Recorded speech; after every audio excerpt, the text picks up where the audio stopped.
Hi, my name is Oliver and welcome to our Candock channel.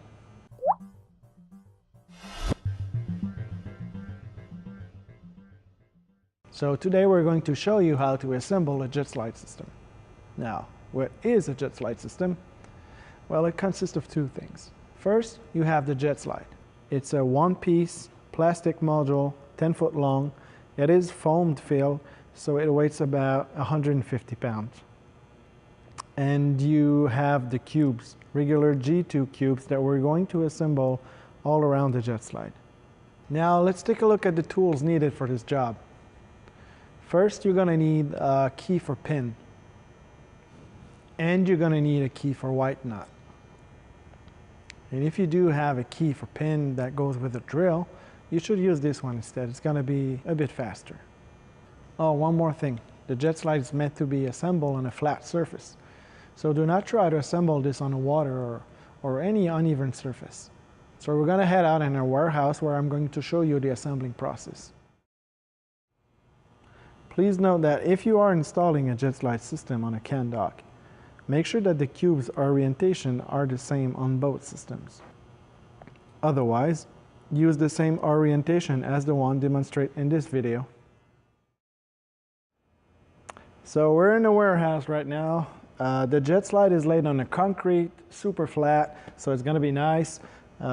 We have all the cubes all around the Jetslide, and all the components that I'm going to need are right there, so it's going to be easy.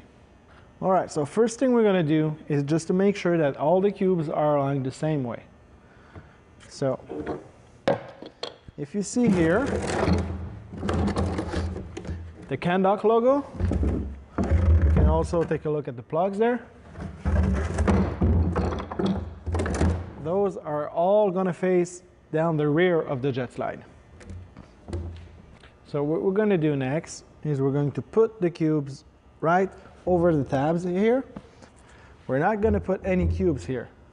We're going to start at the second row and we're going to go to the rear of the Jetslide. You always need to have the 4 tabs to make a complete assembly. So here you have tab number 1, number 2. There's missing the 3 and the 4. So that's where we're going to put 2 spacers here. And for this side, it's going to be this all the way down.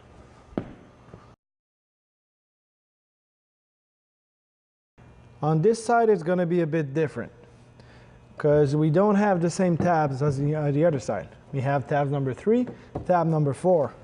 So if you put it there, if you put 2 cubes there, the gap is not going to be on top. It's going to be underneath the tab number 3. So you're still going to need to put 2 spacers, but not at the same place as the other side. So you're going to need to put spacers 1 and 2 to compensate for the missing tabs. So you're going to have 1, 2, 3, and 4.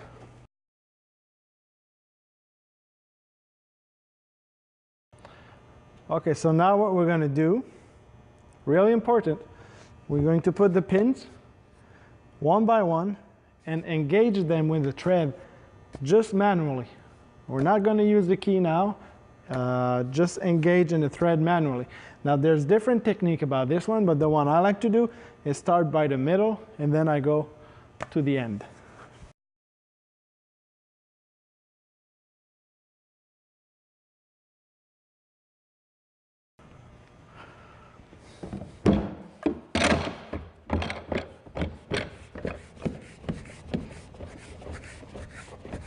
For the last one at the end here, well, you're going to need 3 spacer. Since here we have tab number 2, and there's no tab in this side here, so you're going to have to put 1 for tab number 1, 2 more for tab number 3 and 4.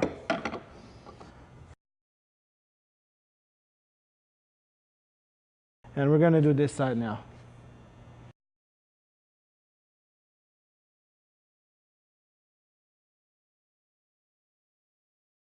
Okay, same thing here as the other side, except that you have tab number 3. So we're going to put tab number 1 and 2 here, 3, and then tab number 4, it's going to be this spacer there. And then we put the pin.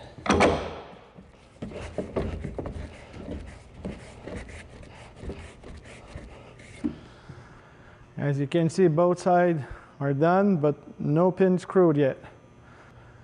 Okay, so what we're going to do here, because the tab on the back is not threaded, so we cannot put the pin to screw in this. We're going to have to put a sliding knot.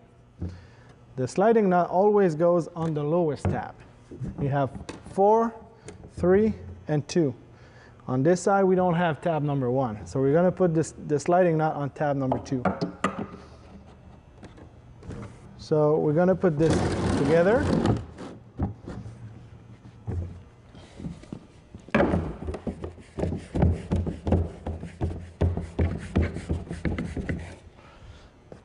Okay, so here we're going to do the same thing.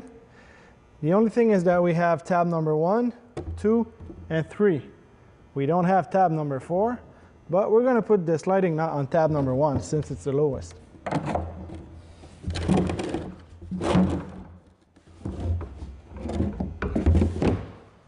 There we go. And we're going to put a spacer for the tab number 4.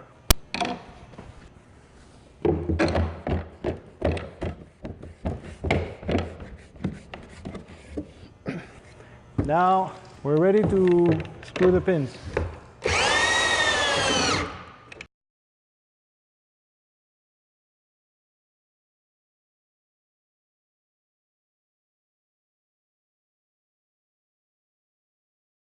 All right, next step, we're going to put white log all around the cube there.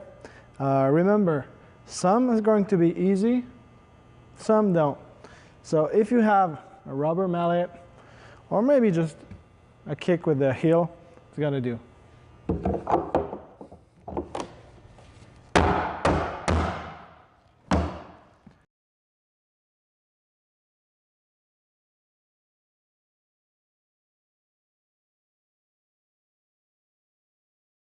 We're going to put 3 more in the back here, but since we have tab number 1 and tab number 4, we're going to have to put 2 spacers in between each of these.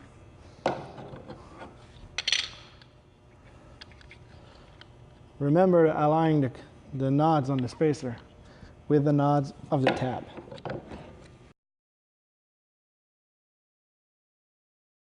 So we have the last one here, and not the least, because it seems like it's not going, but that's normal because the Jetslide and the cube, they are made to be tight. You probably noticed sometimes you have to struggle just a little bit more. So this last one here, I'm just going to have to pry with the other tabs there. You could use anything you have. You could use a hammer.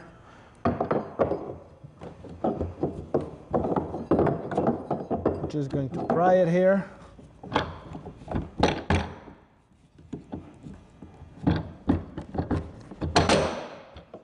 And there we go.